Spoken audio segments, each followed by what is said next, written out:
Assalamualaikum warahmatullahi wabarakatuh. Berjumpa lagi di channel Mednew. Sahabat Mednew dimanapun kalian berada, di video kali ini kita akan membahas tentang kegalauan. Apakah kita harus memilih jalur zonasi atau jalur prestasi?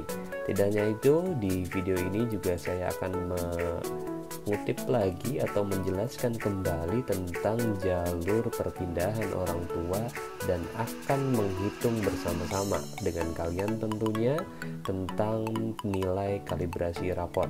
Jadi sebelum menonton video ini, persiapkan nilai pengetahuan ataupun nilai KI 3 kalian dari semester 1 sampai semester 5 agar nanti proses perhitungannya bisa kita laksanakan bersama-sama. Simak videonya sampai selesai agar kalian memahami tentang isi video ini.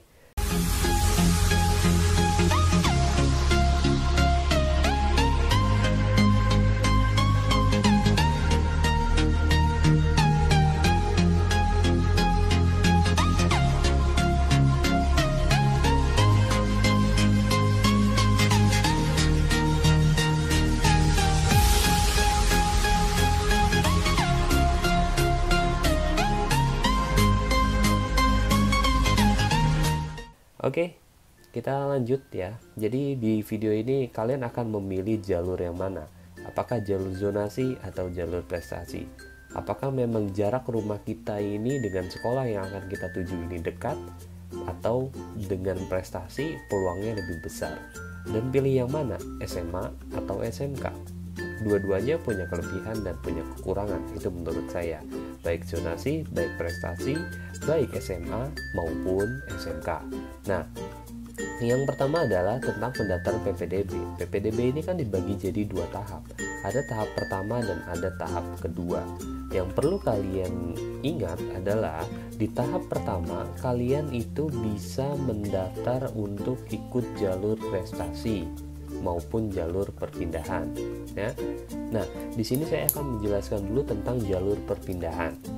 Jadi di jalur perpindahan ini di jalur perpindahan ini itu adalah kriteria bagi orang tua kalian yang kerjanya di Bekasi. Artinya kartu keluarga kalian di Jakarta, tapi orang tua kalian kerjanya di Bekasi. Nah, itulah yang digunakan untuk jalur perpindahan. Berbeda kasus apabila rumah kalian di Bekasi, tapi kartu keluarganya di Jakarta, dan ternyata orang tua kalian kerjanya juga di Jakarta. Nah, itu tidak bisa ikut jalur perpindahan. Kenapa? Karena pasti nanti akan ditolak. Karena posisi kerjaan tempat kerja orang tua kalian itu adanya di Jakarta. Maka solusinya apa? Solusinya kita coba melalui jalur prestasi. Karena nggak mungkin kalau kita ikut di jalur zonasi. Jelas bisa kita pasti akan kalah karena kartu keluarga kita tidak ada di Bekasi. Maka solusi untuk yang jalur perpindahan ini adalah ikut jalur prestasi. Seperti itu. Nah, lalu di sini kita akan membahas tentang jalur prestasi. Ya, ada prestasi nilai rapot, ada prestasi kejuaraan. Kedua-duanya akan kita bahas dan jalur zonasi. Kalau zonasi sudah jelas tentunya itu berdasarkan jarak dan kuota dari jarak sekolah SMA yang kalian tuju. Kalau seandainya dalam jarak 1 km sudah menutupi kuota yang ada di SMA tersebut, maka otomatis jalur zonasi akan ditutup. Ya. Lanjut. Nah, ini adalah sekolah pilihan SMA atau SMK-nya. Jadi untuk jalur zonasi kita dapat memilih 2 sekolah ya, 2 SMA untuk jalur zonasi. Kenapa di SMK tidak ada zonasi? Di SMK itu jalurnya beda. Di SMK jalurnya ada prestasi rapot unggulan, ada prestasi rapot umum ya. Apa bedanya nanti di slide berikutnya kita akan bahas. Kita ke pilihan yang ketiga dulu, dan perpindahan orang tua ya. Perpindahan orang tua juga bisa memilih 2 SMA, baik di luar ataupun di dalam zonasi ya. Tapi tadi penjelasannya, perpindahan orang tua adalah perpindahan tempat kerja, bukan perpindahan rumahnya ya. Lalu di jalur prestasi ada nilai rapot. Nah, untuk SMA ini hanya dapat memilih 1 ya, satu sekolah. Jadi untuk yang prestasi semua siswa hanya dapat memilih satu sekolah. Dan juga untuk yang SMK, untuk kelas unggulan atau nilai rapot unggulan ini hanya bisa masuk di satu SMK, ya, dengan pilihan 2 program. Ya, bisa memilih 2 program maksudnya. Jadi jalur prestasi ini kalian di SMK dengan satu pilihan bisa masuk untuk 2 program keahlian. Jadi bebas, kalian pilih 2 program di SMK tersebut. Dan untuk yang zonasi, untuk zonasi SMA ini dapat memilih 2 SMA untuk zonasi, ya. Lalu untuk yang SMK bagaimana? Untuk yang SMK itu bisa memilih 2 SMK atau 1 SMK tapi 2 program, ya. Artinya kalian bisa memilih 2 SMK atau 1 SMK tapi dengan 2 program. Jadi misalkan 1 SMK yang satu programnya TIK ataupun otomotif, ya, ini kalau zaman dulu kan seperti ini. Nah, jadi bisa pilih 2 program seperti ini. Ya, jadi untuk yang SMK kalian bisa memilih 2 SMK atau 1 SMK dengan 2 program. Lanjut, nah ini untuk pendaftaran PPDB SMA. Jalur zonasi adalah 50%. Lalu jalur prestasi adalah 25%. Nah, yang akan kita bahas adalah yang prestasi. Lalu PPDB prestasi SMA adalah pertama kalian harus meminta akun ke sekolah asal.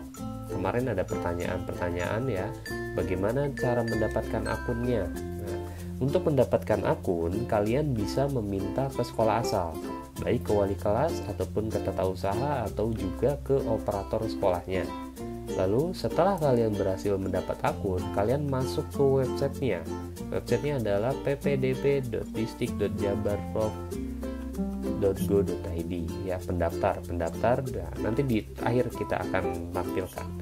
Oke, selanjutnya setelah kita mendapatkan akun dan melengkapi data, selanjutnya melengkapi koordinat rumah kita masuk ke pemeringkatan nilai rapot atau penskoran nilai rapot. Seperti apa contohnya? Kita akan lihat di sini. Dalam pos PPDB sekolah, ya, sekolah SMA-nya itu dibuat kalibrasi nilai rapot atau rumus kalibrasi nilai rapot. Seperti apa? Dan yang kita lihat di sini adalah penggunaan rumus menggunakan komponen utama nilai rapot semester 1 sampai dengan semester 5 pada kelompok A, ya. Tentunya itu hanya nilai pengetahuan atau nilai KI 3. Lalu apa rumusnya? Ini rumusnya. Ya. Kita akan belajar setelah ini bagaimana cara menghitung rumus kalibrasi rapot. Persiapkan nilainya dari semester 1 sampai semester 5 untuk nilai pengetahuan. Nah, ini tabelnya. Saya juga sudah buatkan Excel-nya. Nanti kalian bisa download di link deskripsi di bawah, ya, untuk mendownload file Excel-nya semua agar kalian mudah menghitungnya. Nah, kita akan mulai menghitung nanti di sini dan persiapkan datanya. Pertama di sini saya akan menjelaskan. Ya, tabel yang pertama adalah nama sekolah, kemudian rata-rata UN sekolah selama 3 tahun. Jadi kalian harus tahu rata-rata nilai UN sekolah kalian selama 3 tahun terakhir. Artinya di tahun 2019, 2018, dan 2017. Kemudian nama, ini nilai pendidikan agama, ya, pengetahuannya, PKN, Bahasa Indonesia, Matematika, IPA, IPS, Bahasa Inggris. Ini adalah jumlah dari 7 mapel. Ya, jumlah dari 7 mapel ini dijumlah hasilnya segini. Kemudian 4 mapel ini adalah 4 mapel yang di UN-kan. Siapa aja? Bahasa Indonesia, Matematika, IPA, Bahasa Inggris. Ini 4 mapelnya. P-nya apa? P-nya adalah variabel. Ditentukan di Bekasi, P-nya itu adalah 0,5, I-nya juga 0,5. Lalu NA adalah nilai akhir. Bagaimana cara mencarinya? Ini rumus NA. P dikali nilai total 4 mapel ditambah 4 dikali Q dikali nilai rata-rata UN 3 tahun terakhir. Berarti ke sini. Ya. Lalu NB apa? Ya, ini nilai, ya, NB adalah nilai total 3 mapel. Artinya 3 mapel selain mata pelajaran UN. Selain UN. Siapa aja? PKN, agama, sama IPS. 3 mapel ya. Lalu nanti dapat nilai akhir alternatif A dan alternatif B. Apa perbedaannya?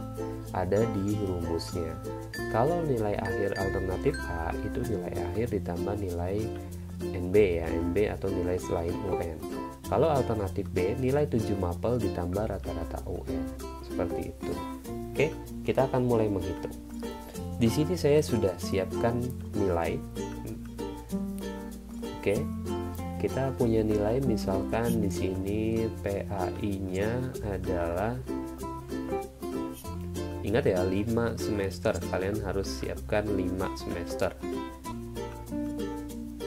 Oke, misalkan di sini semester 1, semester 2, semester 3, semester 4, semester 5. Misalkan PAI-nya adalah 90, 87, 89, kemudian 90 dan 92.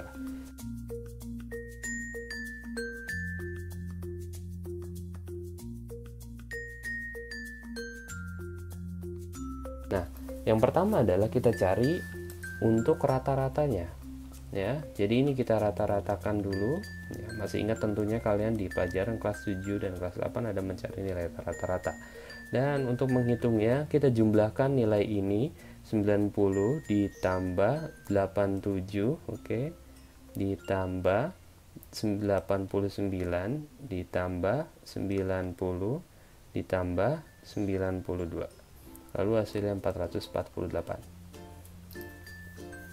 Dan selanjutnya kita jumlahkan juga semuanya sampai selesai.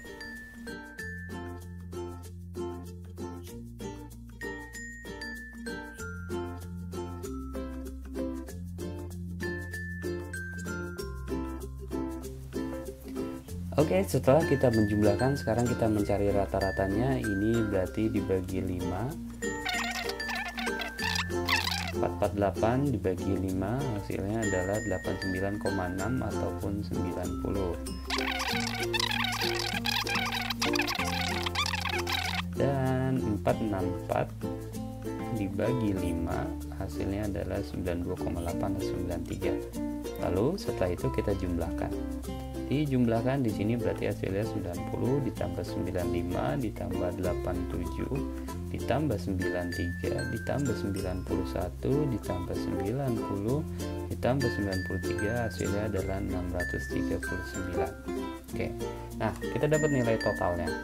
Cuma tadi ada beberapa kriteria. Yang pertama adalah nilai dari 4 mapel UN. Kita jumlahkan di sini 4 mapel UN ya. 4 mapel UN berarti yang mana aja? Ini ya, bahasa Indonesia, matematika, IPA, dan bahasa Inggris. Kita jumlahkan nilainya 87 ditambah 93 ditambah 91 ditambah 93. Hasilnya adalah 364. Lalu 3 mapel selain UN, 3 mapel selain UN, non UN ya, mana aja? Ini kita silang saja 2, 3, yaitu PAI 90 ditambah 95 ditambah 90, maka hasilnya 275. Oke, setelah kita mendapat jumlahnya, tadi kita juga sudah punya nilai P adalah 0,5 dan Q-nya juga 0,5. Ini standar di Bekasi ya.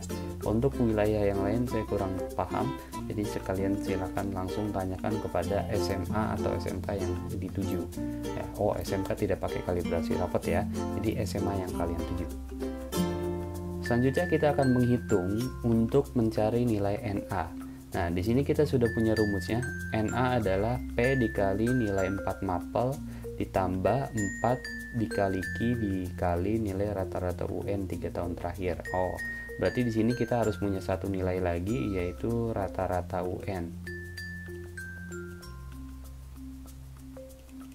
Ya, nilai rata-rata UN 3 tahun terakhir. Misalkan di situ saya sudah punya nilai rata-rata UN-nya 87, misalkan ya, 87. Oke. Nah, untuk nilai rata-rata UN ini kalian bisa tanyakan kepada sekolah kalian ya.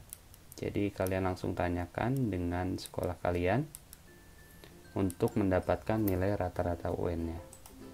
NA tadi rumusnya adalah 4 dikali mapel UN ya.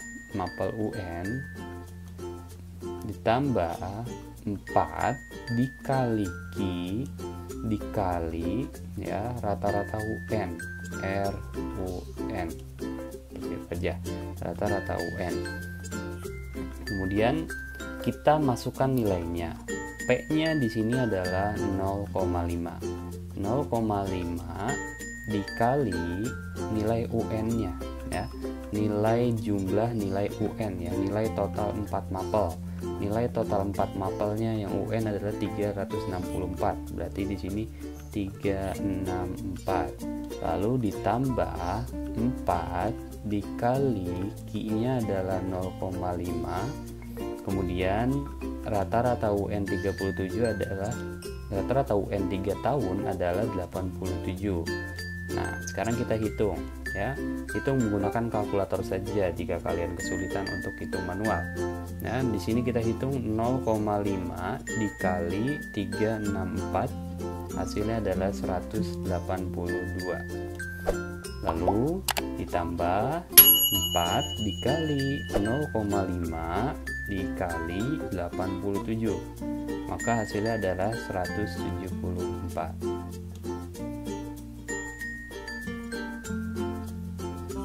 Maka ini kita tambah jadi 182 ditambah 174, hasilnya adalah 356. Kita dapat NA nya. Lalu kita hitung nilai selain mapel UN. Tadi sudah kita hitung ya. Nilai selain mapel UN adalah 275. Oke. Nah, NB-nya atau nilai selain mapel UN adalah 275. Maka di sini kita sudah bisa dapat alternatif 1 ya, alternatif A misalkan. Alternatif A tadi rumusnya adalah nilai akhir ditambah nilai selain mapel UN. Berarti NA ditambah NB di sini untuk alternatif A. NA ditambah NB. Maka hasilnya jadi 356 ditambah 275. Maka hasilnya jadi 631. Itu adalah alternatif A. Lalu sekarang kita hitung untuk alternatif B. Alternatif B rumusnya adalah nilai akhir yaitu nilai 7 mapel ditambah nilai rata-rata UN. Oke, nilai 7 mapel tadi, nilai 7 mapel adalah 639 ya. 639 ditambah 87. Maka hasilnya 639 ditambah 87, hasilnya adalah 726. Oke, 726. Nah, kita sudah dapat. Ini alternatif A, ini alternatif B. Itulah cara menghitung nilai kalibrasi rapot. Oke, seperti itu untuk menghitung nilai kalibrasi rapot. Silakan kalian bisa hitung mandiri atau sendiri di rumah, ataupun kalian mau download dari saya untuk Excelnya, silakan. Kita bisa coba langsung untuk Excelnya seperti berikut. Oke, di sini sudah saya siapkan untuk nilai ataupun format ya, format untuk menghitung nilai kalibrasi rapot. Misalkan tadi adalah 87 dan kita sudah dapat tadi misalkan untuk nilai rata-rata PAI-nya yang tadi adalah 90,9587, kita masukkan 90,9587, kemudian matematikanya 93, 91, 90, 93, 91, 90, dan bahasa Inggris 93 ya. Nah, maka di sini kita langsung udah dapat P-nya berapa, Q-nya berapa, NA-nya berapa, NB-nya berapa, alternatif A-nya berapa, alternatif B-nya berapa. Kita akan cocokkan apakah hasilnya sama ya. Kalau ada kesalahan berarti kesalahan di saya karena menghitungnya salah. Di sini alternatif A 631 dan di Excel-nya juga alternatif A-nya juga 631. Lalu di rumus alternatif B-nya 726, maka di sini juga 726. Sangat mudah untuk menggunakan Excel. Buat kalian yang ingin mendapatkan format Excel-nya, silahkan nanti download di link deskripsi ya. Sudah saya sertakan di link deskripsi. Oke, selanjutnya kita akan lanjut di sesi berikutnya, yaitu alur pendaftaran untuk jalur perlombaan. Seperti apa untuk jalur perlombaan? Caranya sama, setelah kalian mendapatkan akun ya, kalian langsung coba peringkatkan skor piagam kalian ya. Nah, di sini ada tabel-tabelnya. Kalau kalian ikut lomba yang diadakan oleh Kemendikbud ataupun Kemenak nih, secara resmi, ini adalah poin-poinnya. Tapi kalau kalian ternyata yang kalian ikuti itu bukan dari Kemendikbud dan Kemenak, itu poinnya dari sini. Contohnya apa sih? Misalkan ya, kalau tadi kan tingkat kota diadakan oleh Kemendikbud ataupun Kemenak, pakainya poin yang tadi. Kalau yang tidak di sini, misalkan kalian ikut KMNR. Nah, KMNR itu kalian belum, kan kalau KMNR adalah tingkatnya semifinal. Sekarang aja masih semifinal. Itu bisa masuknya berarti di tingkat provinsi, ya. Kita anggaplah di sini poinnya berarti juara 3 ataupun juara 1 2 3 ya, tergantung ya. Ataupun misalkan kalian ikut tingkat Kota Bekasi, juara pidato atau apa. Nah, ini poin-poinnya. Kalian bisa gunakan poin-poin ini untuk menghitung langsung ya. Silahkan disalin, nanti kalian cukup hitung aja sendiri di rumah, kalian pernah juara apa, tingkat apa, sendiri atau bergu. Nah, misalkan kalian juara 1 tingkat kota dan kabupaten, poinnya berarti ini. Kemudian tahun berikutnya kalian kelas 8 juara 2 provinsi, poinnya ini. Dan selanjutnya berikutnya kalian main bergu, futsal misalkan, tingkat kota, poinnya ini. Nah, kalian cuma dapat 3 poin. 295 ditambah 250 ditambah 225. Kalian tinggal hitung ya, berapa hasilnya dan kalian compare, bandingkan dengan nilai yang ada di nilai kalibrasi rapot. Mana yang lebih tinggi? Kalau ternyata nilai prestasinya yang lebih tinggi, kalian gunakan nilai prestasi ataupun kalian ikutkan sebagai pendaftaran jalur prestasi untuk perlombaan, jangan yang rapot. Tapi kalau ternyata rapot kalian lebih tinggi, ikut yang rapot. Itu saran dari saya. Oke, itulah untuk sesi jalur rapot ataupun kalibrasi rapot di SMA ya, dan untuk jalur perlombaan yang ada di SMA. Di video selanjutnya kita akan bahas tentang jalur rapot yang ada di SMK. Oke, stay tune on the YouTube Matnew, karena setelah ini kalian akan lanjut di video berikutnya tentang pembahasan bagaimana mendaftar di jalur rapot untuk SMK.